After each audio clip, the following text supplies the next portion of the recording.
Peace and blessings, Jah people. Glad that you are here with me today. I think this is our number 5 class that we're having. This will be mainly about the vitamin conspiracy or the vitamin industry that you may not be aware of, that a lot of people that they uptake vitamins. So I'm going to get into the meat of everything. You know, I like to get straightforward to things and be able to teach you guys the real raw truth of everything, you know? So the vitamin industry has really done some psychological damage to the public's understanding. Now, majority of us, at least about 1 out of 3 of us, have taken some type of multivitamin, some type of B complex supplement in which we don't know where it derived from. So I want to let everyone know that these synthetic vitamins are coming from some big oil industry or big petroleum company, people that handle sewer sludge, these companies that handle rocks and things. Like the calcium supplements are actually calcium carbonates. That's why it's so heavy when you get those bottles from these generic stores, like, you know, other stores like Walmart and other places that sell supplements. Now, I just told you exactly where this stuff is coming from, so I need you guys to do your research when it comes to this. Now, I keep telling people that real people need to have real things. So you're not going to hear me talk about any of that fake stuff because it does not serve us. So beauty comes from nature and we must learn how to appreciate it. Now, why are all these people concerned about taking extra vitamins or not getting enough? Well, you may think that the recommended daily allowances that comes from the government, these are like frequently released figures or numbers that they come out every few years. You know, it's different in every person and it's different in every country. So you may think that you're not getting what you need based on those numbers, but nobody really knows how many vitamins are good for us because the requirements are different. The absorption rate is different. For each person, the vitamins could not be digested well, you know, but it has to be available to the cells and the tissues so that you could actually use these things, you know. So the person's digestive ability may be diminished because of a congested liver, you know. He could also have gallstones, and these, with having gallstones, your vitamins will not be absorbed, and then those nutrients won't be available for digestion. Now, I want you to think about this for a second. Everybody's different, right? We got people that are bigger, smaller, taller, fatter, all of that. We got animals that are bigger, fatter, smaller, taller. And we also have fruits and vegetables that are bigger, smaller, fatter, all of those different things. So one banana that's smaller than another banana has a little bit more vitamins than the other vitamins, you know. And it's just that way. So we can't really calculate how much vitamin A we're getting from something, you know. So you must understand that the conditions that the fruit or vegetable that was brought in or grown in could have been laid with a lot of pesticides, or the soil was depleted of its minerals. And we have to keep in mind that these fruits and vegetables are grown in different countries. So those are all things that make vitamins very speculative. We're about to get into something here back here, and we're talking about fat-soluble vitamins. The fat-soluble vitamins that you should know about is because they're able to travel through fats and lipids, lipid bilayers, this is what makes them soluble through fat. So we're talking about vitamin A, vitamin D, vitamin E, and K. I like to call it ADEC. It's very easy to understand it that way. But our next class, we're going to pretty much go over the water-soluble vitamins. These are our fat-soluble. So let's look into vitamin A for a second. And we're going to talk about some of the functions and things that they go through. So vitamin A is really needed for the growth of our tissues and cells. So I would say growth and repair of our tissues. Say for instance that all of your epithelial cells need to be able to regenerate. So this is how they use their vitamin A. We also need it to help maintain our health of our eyes, our ears, everything, you know, our skin.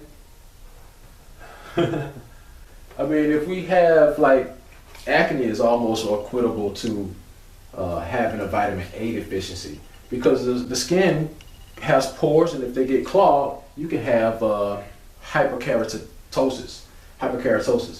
And it's also needed to fight off infections and viruses and bacteria. It's there to prevent too. So prevent infections. It has a high affinity for fighting off infections within the kidneys, within the uterus, the lungs, anywhere there's epithelial cells. Vitamin A helps fight off this infection. So it also helps prevent antibodies, help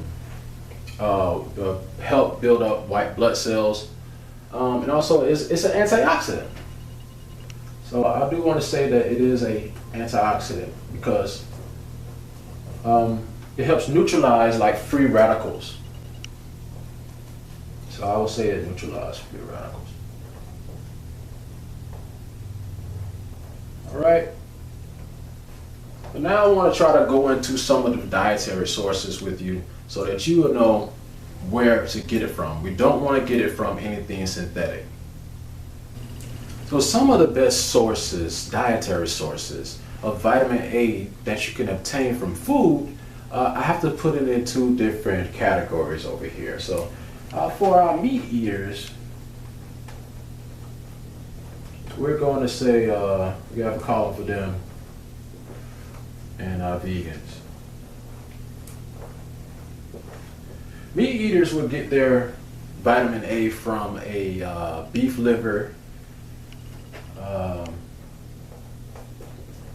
liver cod oil, or how they say it, cod liver oil. I don't know why they get this stuff, but they get it from eggs a lot. And they also get it from butter. In this form that they get it in, it's already preformed. So they don't need a conversion until they reach this pancreatic enzyme inside of the gut lumen. So I was going to play like we had some food coming down here, and then it reaches a pancreatic enzyme that breaks it down. We're going to call that esterase, pancreatic esterase. Because it is a fat already, it's fat soluble, that's why it's an esterase that helps break it down more. And that's how it goes into these little enterocytes that are here. These are enterocytes. That's how it goes into the small intestines. That's able to be absorbed.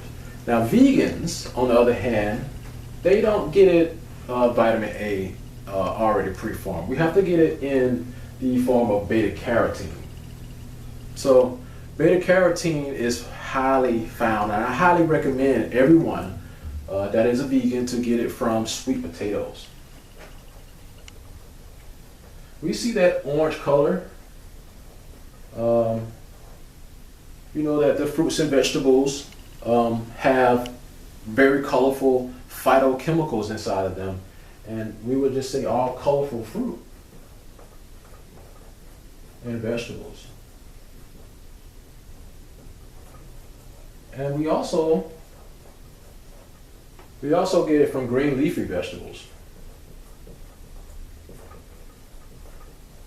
That'll be our kale, our collards, or Swiss chard, all of those green leafy vegetables, even, yeah. So in this form, they don't, it's not preformed, it's actually proformed. You have to convert this. We have these carotenoid converting enzymes in our gut lumen, which I will draw here again, just to try to demonstrate that inside of our gut lumen, we have these other enzymes that help break down carotenoids. So we have deoxygenase. We represent this one as deoxygenase.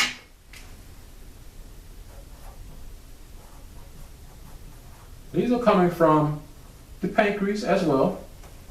And once it gets to the enterocyte, see, this is a two-step process when it goes on with the carotenoid converting enzymes. We also have another enzyme called retinol reductase.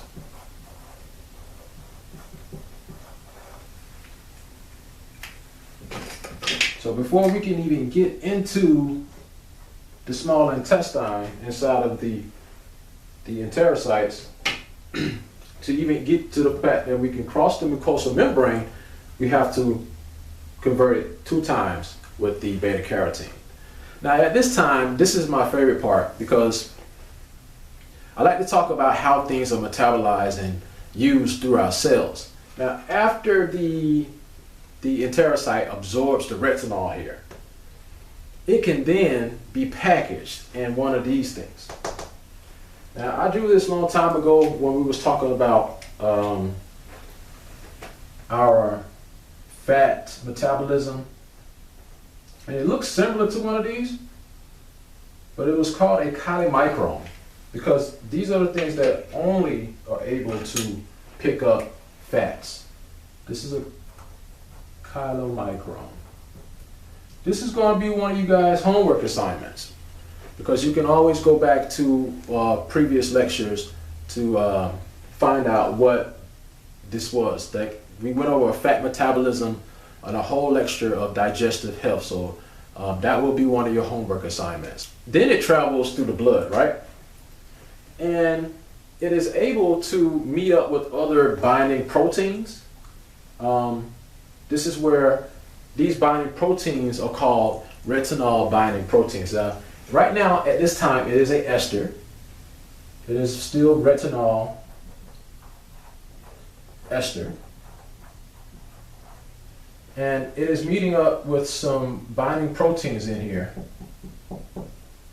We're going to call these retinol binding proteins. Now, a cofactor in making this retinol binding protein, we call them RBPs, is the zinc that is available. If there's not enough zinc in your system, then you will not be able to transport any of this retinol around the body. We need zinc in the body so we can transport it. Now, this is how it gets to the cones and the rods of our eyes. Now, that is a major clue into one of the deficiencies that we're going to be talking about here. Now, when you're looking at a deficiency for vitamin A, when you're looking for something in vitamin A, you always look towards your eyes. Now, I was going to draw an eye up here.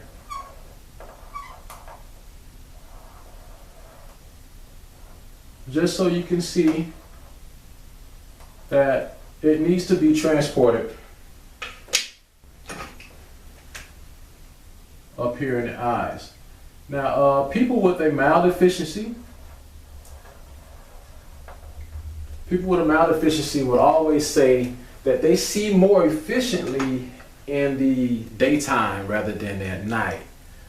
They were more likely find themselves looking at a computer screen, looking at a TV screen, phones, reading a book even can cause this mild deficiency.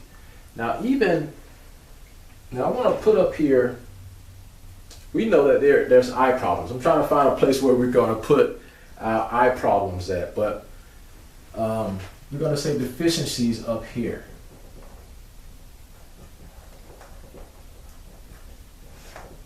And we're going to say that mild deficiency is daytime, nighttime blurriness.